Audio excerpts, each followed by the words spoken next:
Okay, so the third unit is functional and logic programming language. So we know about many programming languages, right? What are the usage of the programming language? So if we'll talk about the usage of the programming language, so could anybody tell me that what is the usage of any programming language? Anyone? Why we use programming language? So the programming language, any of the programming language, so what it will do? So programming language is nothing but some sort of high level language that a human can easily understand, human readable language, as well as it will work on the machine, right? So ultimately what we have to do, why we are doing programming or why we are using this programming languages. So why we use the programming language? The answer is the programming language. Through the programming language, a human can interact with the machine, as well as through the programming language, machine will be interacting with the human being, right? So whatever we write into the program, based on that, machine will give me the output. And this output can be read by the human, as well as human, whatever human want to do with the machine, it will give that particular commands or that particular message to the machine, and machine will do that particular task. And machine will give back the task to the human. So human want the machine to do some task. For that, it will use some sort of programming language, and machine will give the result of that particular task so human can read it.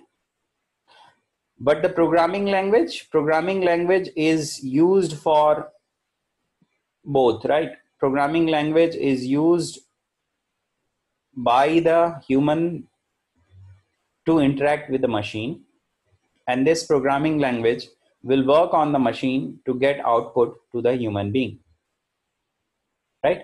That's why we are learning programming language. And what is the usage of it? So the usage of it is, we want them to make many tasks simple, so that we'll give the task to the machine. And to give the task to the machine, we need to learn programming language, right?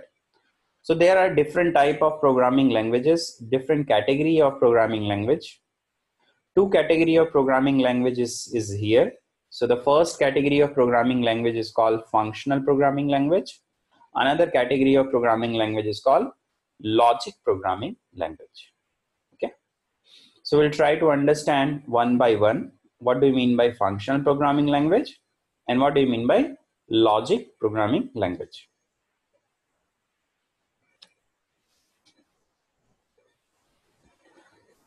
Okay. So I suppose all of you have given your Gmail ID. I'll just save it.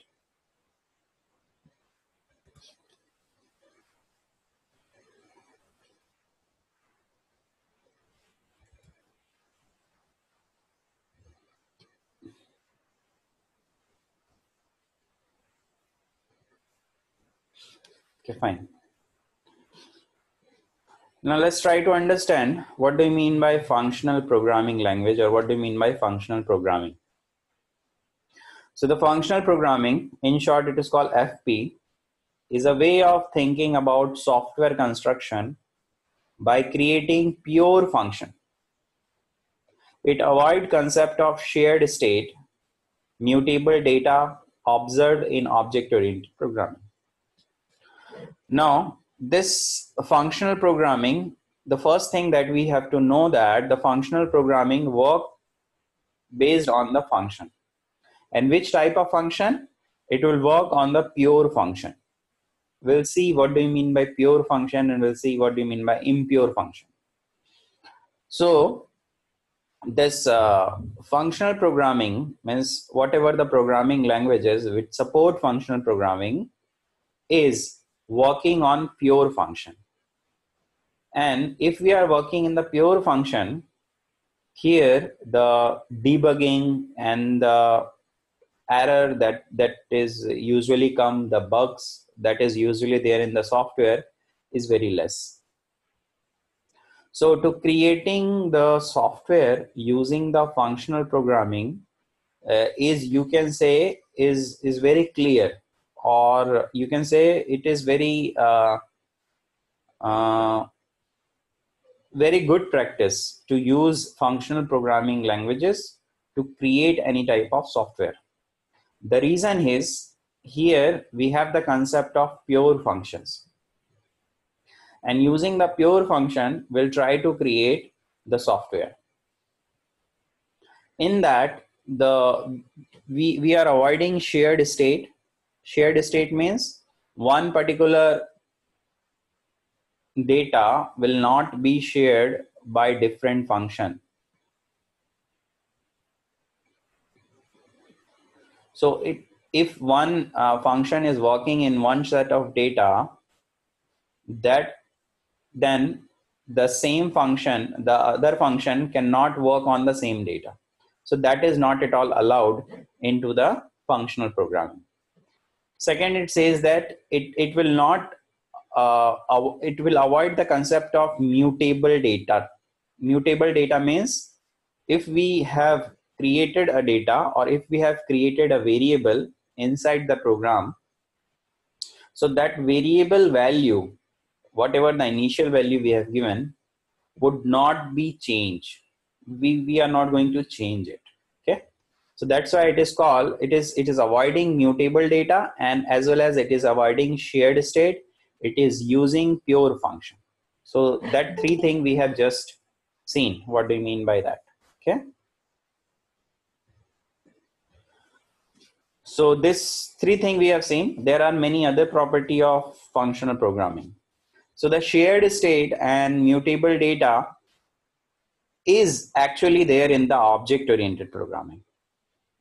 Okay, so when we learn object-oriented programming, then we'll see that what do you mean by shared state for that, for the purpose of object-oriented programming, and what do you mean by mutable data for the object-oriented programming, right? So in the functional programming, what I told you, in the functional programming, there is, we use, or we'll try to create the software using the pure function.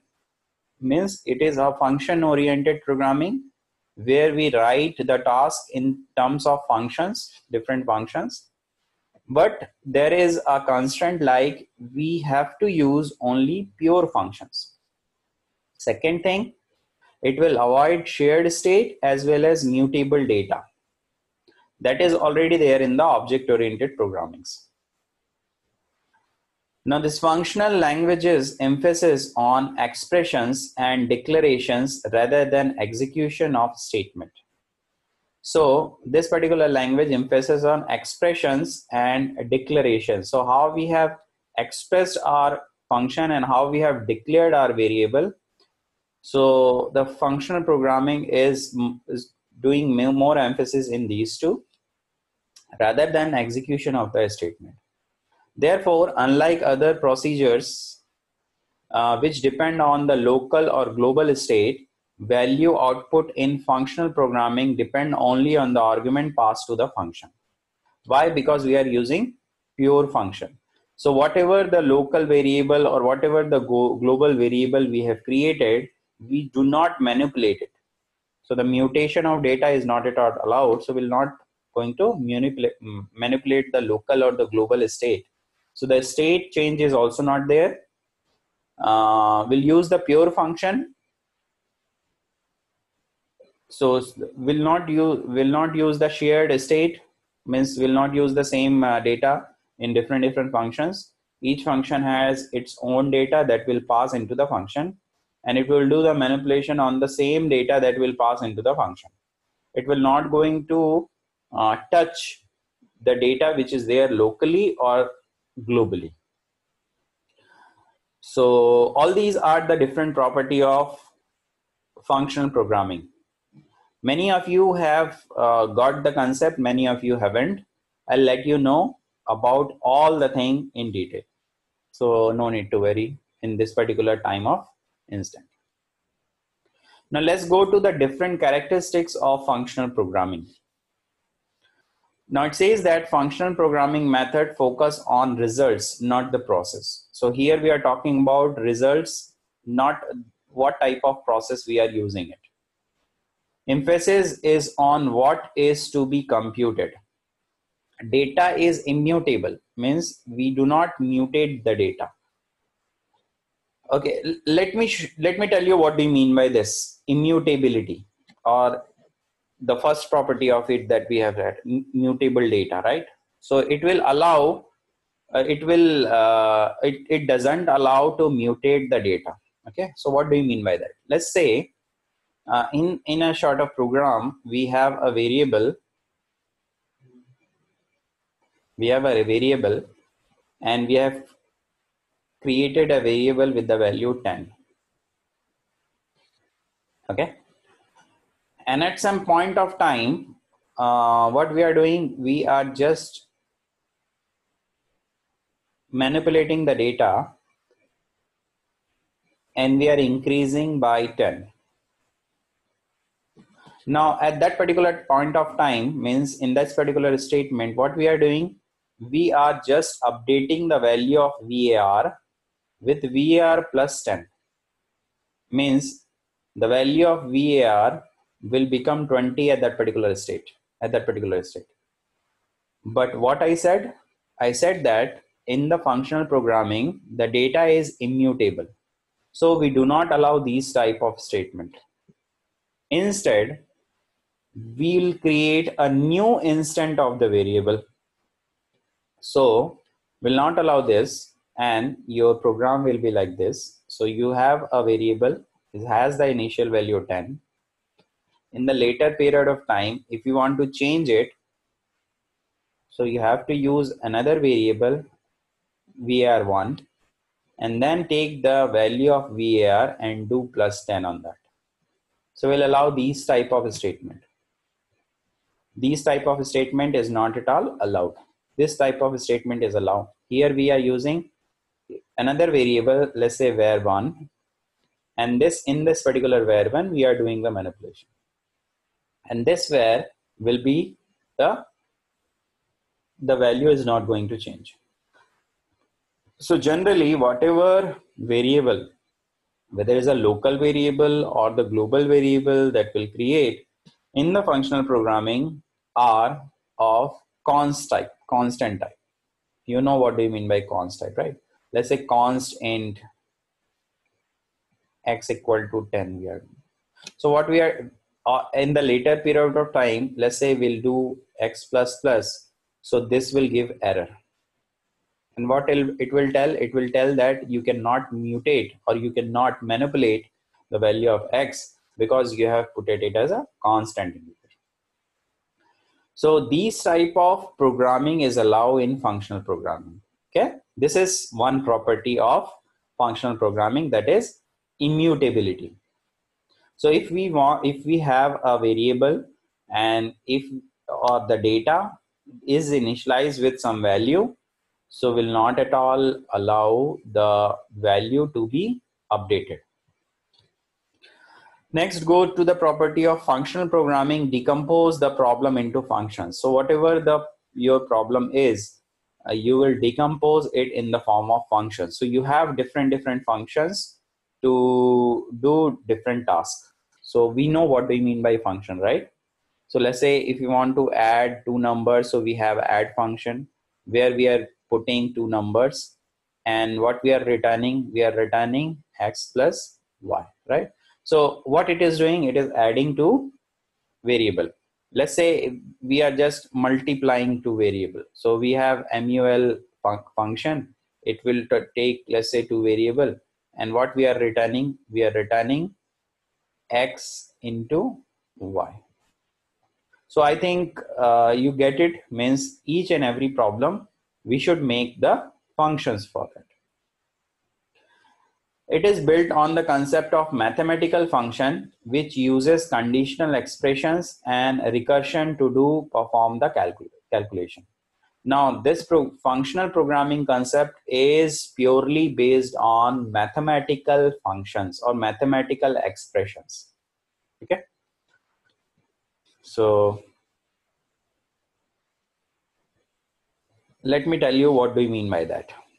So the programming language is all about mathematical expression. Now in the mathematics, what we do mapping. We do some sort of mapping. Okay, what do you mean by mapping? Inside the mapping, we have some set which is called domain, and we have another set which are called range. Okay, so let's say we have a mathematical expression. We have a function, let's say fx, and what this fx is doing, what this function is doing is, this is just finding out the modulus of x with 2. So what I have written x modulus 2. We know what do you mean by modulus operator, right? Modulus operator will give you a remainder.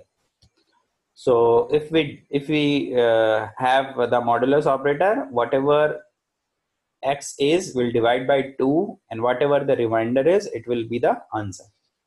Let's say we have some value of x, and what are the value of x? We have the value of x, let's say 2, 4, 5, 7, 3. In that way we have some values of x. So what value, what output we'll get if we'll put the value of x there? So if we'll, let's say first time we'll put the value of x as 2. So what this function will give you? 2 modulus 2. It will give you 0, right? 2 divided by 2, what you'll get?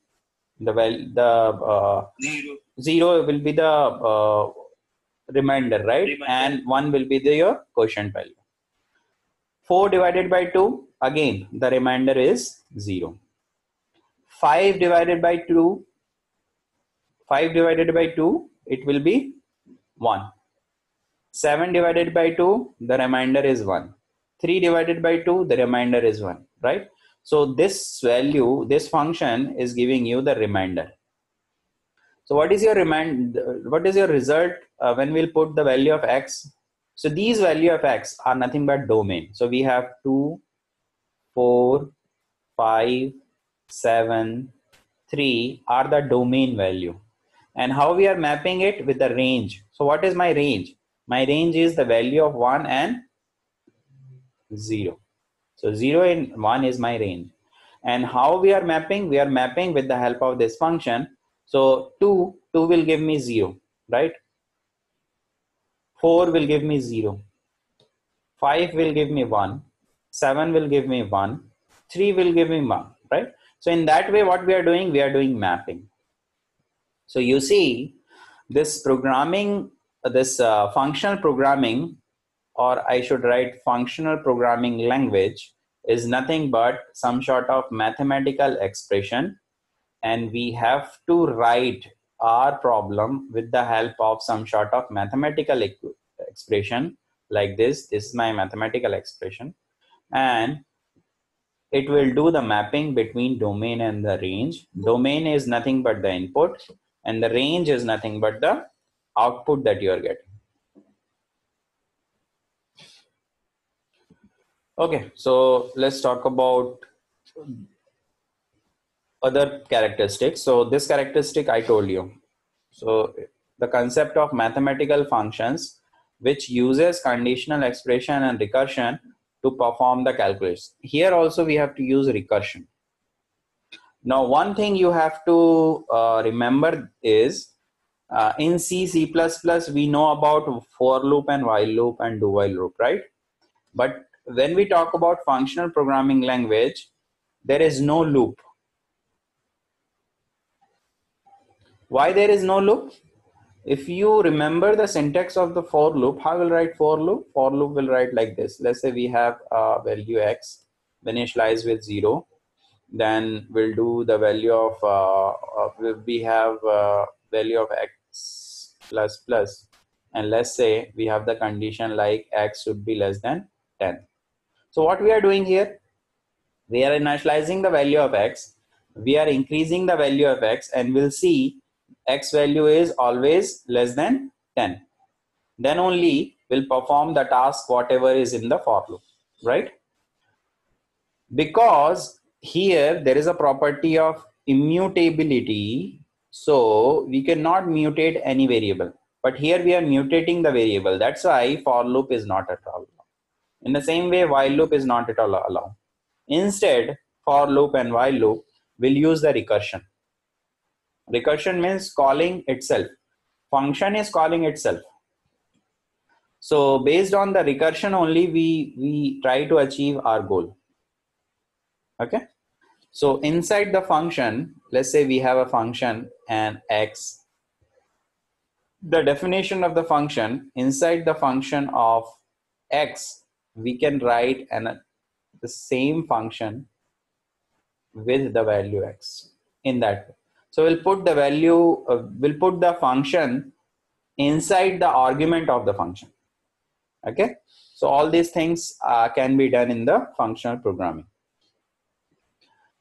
It does not support iterative like loop statement or conditional statement like if else as well as. So loop is not at all allowed. If else statement is also not allowed in the function programming language. Okay. So when we try to do the conclusion related to the functional programming, so what we have understood? We have understood like the first thing, it is using pure function. I'll let you know about pure function. What do you mean by pure function? Second thing, there is no loop.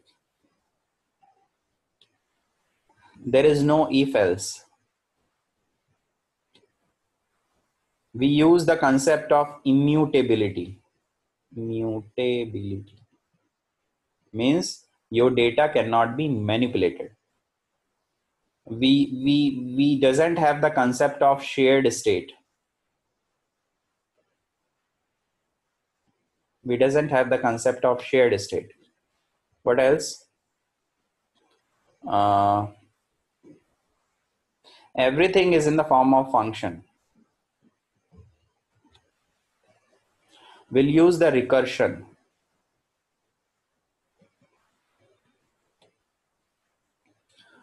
We'll use the recursion here. Everything is in the form of function, and the function is the pure function.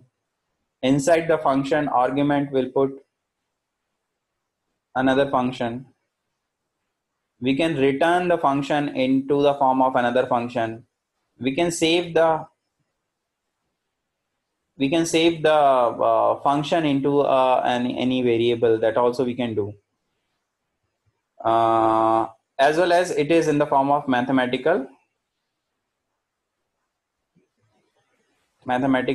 expression. Okay, is in the form of mathematical expression. So all are different properties of functional programming. These are all different type of functional programming languages. The objective of functional programming language is to mimic the mathematical function. However, the basic process of computation is different in functional programming.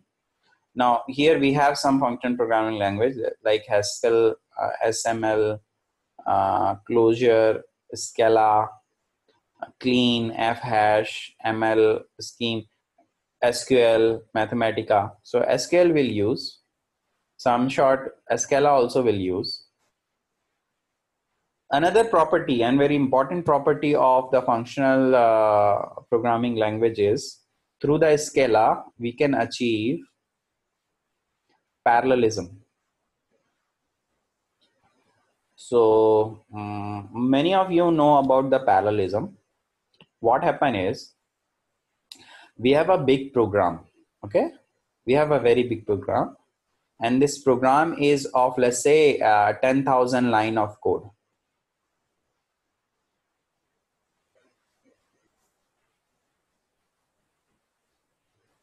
Okay. Now, if we are using functional programming language, so what we can do is we can execute this program into different CPU parallelly. So this particular 1,000 line of code will be divided and will be given to separate CPU. So let's say we have 1 unit of CPU here, CPU 1, CPU 2, CPU 3, CPU 4, and CPU 5. So all the program will be divided and can execute parallelly. So the parallelism can be achieved using function programming. What is the reason? The reason is very simple. Why? Because in the functional programming, function and data are independent to each other. As well as, if we have function 1 and if we have function 2, both the function will not work in the same data. So if one is working in the data, then another function is not going to work in the same data. So if it is not going to work in the same data, definitely the dependency between the function has been omitted. Means one function is independent on another function. That property can be achieved using functional programming language. That's why using Scala is very much popular in today's world in big data concept, and in Hadoop big data will use Scala and will use functional programming language to achieve parallelism, so that we can compute and get the result as quick as possible. Okay, so that are some advantages and the application of functional programming language. Now let's try to understand some more concept related to the functional programming language. The first term or the concept that we have learned is immutable data. I told you about immutable data. If we have a variable and if we have initialized the variable with some initial value, so these type of statement will not be allowed where we do some sort of manipulation. So this is not at all allowed. Second is called referential transparency. What do you mean by that? The functional programs should perform operation just like as it is for the first time it is doing. It means that if we have a function and this function is using some sort of argument, so that particular argument is not being manipulated by any other function. So always when we run the function 100 times, it will give the result same. Why? Because this x has not been manipulated by other function. Has not been manipulated by other function. So it says that functional programming should perform operation just like as if it is for the first time. So you will know what may or may not have happened during the program execution and its side effect. So there is no side effect. We can say there is no side effect. Side effect occurs when we use shared resources or shared state. The state may be your variable or any sort of another module or set of codes. So there is no sharing concept is there. Next is modularity. Modularity means, see, I told you that every problem is divided into number of functions. So we have a function, let's say, we have another function, let's say, we have another function, let's say, right? So we have function 1, function 2. All the functions are independent to each other. They are not using the variable, they are not using the shared variable, as well as they are independent to each other. So one module, this is taken as a one module, this is taken as another module, this is taken as another module. So here we have the concept of modularity. Means as it is, we can use the function and we can put into another program. So we have a separate program here. This is a separate program. So we can use this particular function as it is by just copying and paste. So here we have the concept of reusability. Okay. Hence, the development will be very easy. Let's say we are developing a software for the banking of, let's say, SBI. For the same form, let's say ICICI Bank also approached to create their net banking. So we'll take the requirement of ICICI Bank, and if some of the requirement are same as the previous my SBI Bank, so I'll take the module of SBI Bank, which I have already completed, and put into my ICICI Bank software. So I don't have to write the code again and again. So the reusability is very easy. Why? Because this X is independent variable, right? It is not dependent. So I know that if I'll execute this particular function, it will give me the exact result what I desired. So that's why all these functions are taken as a module, and all those modules are separate. That's why we can achieve the parallelism, as well as we have the concept of modularity. Next is maintainability. Maintainability is very easy here. When we write the program into the functional programming language, we doesn't have to worry about the accidental change in anything. Why? Because all the functions are independent to each other. Next says that first class function. What do you mean by first class function? It says that attributed to programming language entity that have no restriction on their use. Therefore, first class function can appear anywhere in the program. Now here we say that the function is everything. Means, let's say we have a variable, let's say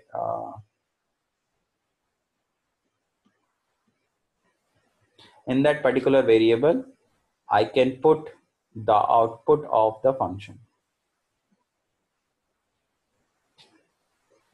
as well as I have the function, another function. I can put argument as this particular function inside it, as well as I can make a return of this particular function.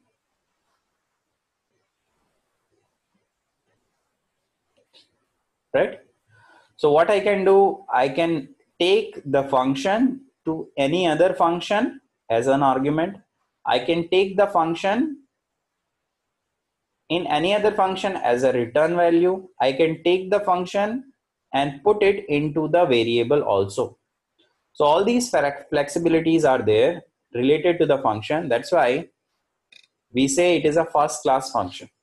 Any function in the functional program is called first class function. Now closure. Closure is an inner function which can access variable of parent function even after the parent function has executed. Now here, which is a parent function? Parent function is f1. And here is which is a child function? Child function is this f. Why? Because this f is inside f1. So we say that this child function can use the variable of the parent function. So that concept is called closure. Means it will allow nested function. We know what do you mean by nested function, right? So the function inside the function. Based on that only we can achieve a recursion. Recursion means one function calling itself. That also we know, right? If one function is calling itself inside that particular function, so we say it is a nested function, and it is also called recursion. Higher order function either take other function as argument or return them as a result, as I told you. So inside the function, we can put as an argument to another function, or will return the function to another function. So that is called higher order function, and that is the concept of function programming language. Okay, let's talk about pure function and impure function. What do you mean by pure function? As I told you, in the function programming language, we use only pure function. We do not use impure function. Let's see what they mean by pure function. Now, in the pure function is a function whose input are declared as input, and none of them should be hidden. The output are also declared as output. Now here what is happening? Here we have a function pure. Inside that we have two arguments, a and b, and we are returning the value of a plus b. Means we are just adding two variables. Now this is a pure function. Why? Because based on the input,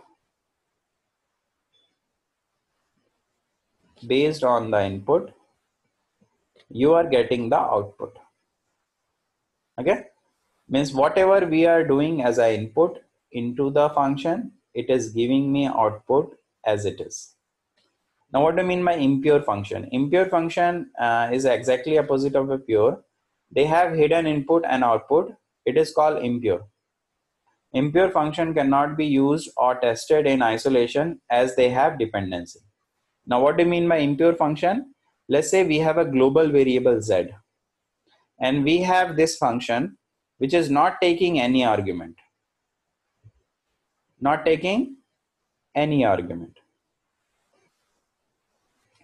it is producing the output or producing something.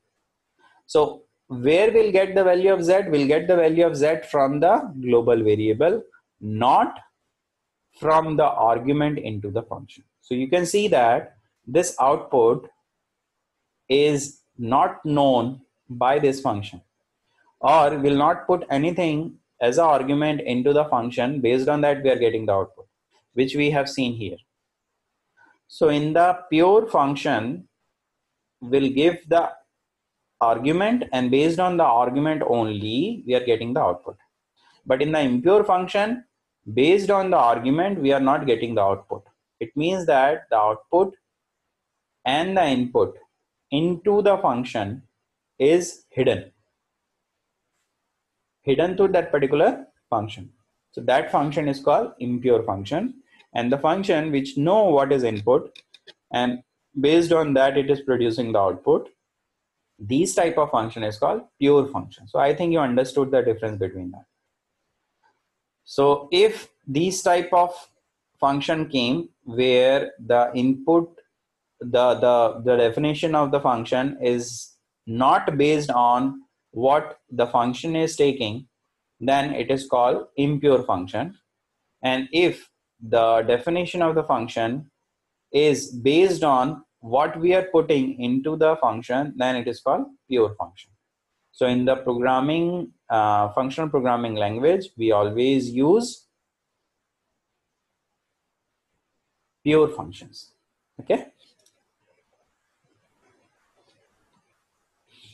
Now, function composition. Function composition is nothing but the combination of two or more functions to make a new one. So we generally, if we have a function, and inside that if we are using another function, so and we are creating that and we are returning this particular function, then these type of programming is called functional composition, or it is also called nested function. Then we have the concept of shared state. So as I told you, the programming functional language doesn't allow shared state. So let's see what do you mean by shared state. Shared state is an important concept is object-oriented programming, but it is not the concept of functional programming language. Basically, it is adding property of object. For example, in a hard disk of any object, storage capacity and the disk size can be added as a property. Now here you can see that in the shared state we use the concept of object. Object has some properties which is also called attribute, and it has some functions, and these functions are using the property, or property is nothing but some sort of data. So the function are using some data and producing some output. Here function and the data has been mined together in the object-oriented programming, which is also called shared state. Here when we'll create the object of the same object, we'll create the object of different way. Let's say we have created 3 objects of the same object, so we can manipulate the same data. But this is not at all allowed in functional programming language. Now, the concept of side effect is also not there. What do you mean by side effect? Side effect are any state change that occur outside the function call. The biggest goal of any function programming language is to minimize side effect by separating them from the rest of the software code. In functional programming, it is valid to take away side effect from the rest of your program logic. Now, what it is saying that one function input, this input, will not at all depend on another function's output. Let's say we'll take it as a x2. This x1 is not at all dependent on another function output. Okay, so if we are doing so, then we are achieving we are achieving, or we are preserving the code from the side effect. So there will be no side effect, there will be no dependency. So these are all different basic concept of functional programming language. Now, what are the benefit? Benefit are listed here. Allow you to avoid confusion problems and error in the code. So we do not find many errors here because we know that variable is not going to change. One function is not going to affect another function, means all the functions are isolated. If one variable are there, so it is not going to affect another variable, or if one variable has been initialized with some value, then it is not going to manipulate or update later on. So all these are there, so there will be no confusion and there will be very less error. Easier to test and execute unit testing and debugging in functional programming code. It is very easy to test because we know that this, if we'll give this input, we'll get that particular output. Parallel processing and concurrency. As I told you, parallelism can be achieved. Concurrency can be achieved. The both are same, right? Parallel means we can execute one program parallelly. Offers better modularity with the shorter code. So modularity is there. Why? Because every function will take it as a one module independently and we can reuse it. Increase productivity for the developers and support nested functions. So we can use functions inside another function. So it is in that way we can achieve recursion. Okay. So this is all about your functional programming. So I think the concept is clear here. So what we have understood related to the function programming, is, first thing, it always use pure functions. It doesn't use any loop. Why? Because in the loop we need to do updation of one variable. That is not allowed because it is using immutability. We do not use if else statement here. It is not at all allowed. We do not use shared state. We always use functions. We use the concept of recursion, and every problem is in the form of mathematical expression. We can achieve parallelism, right? We can achieve modularity. Modularity means reusability, right? Means one function is one module, so we can take as it is that particular function. Why? Because every function is isolated to each other.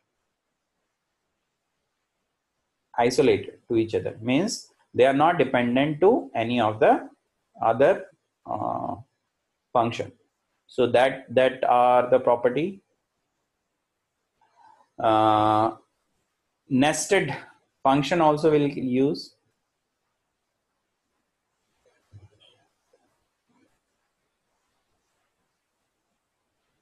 We can use nested function, means we can put function inside another function. We can return function, as well as we can achieve first class function, means we can have a variable. In that variable we can put the function as it is.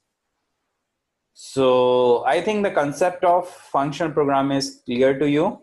What are the application? And the application is there in the big data analysis, where we can achieve parallelism, we can achieve concurrency, and big number of data can be processed very easily.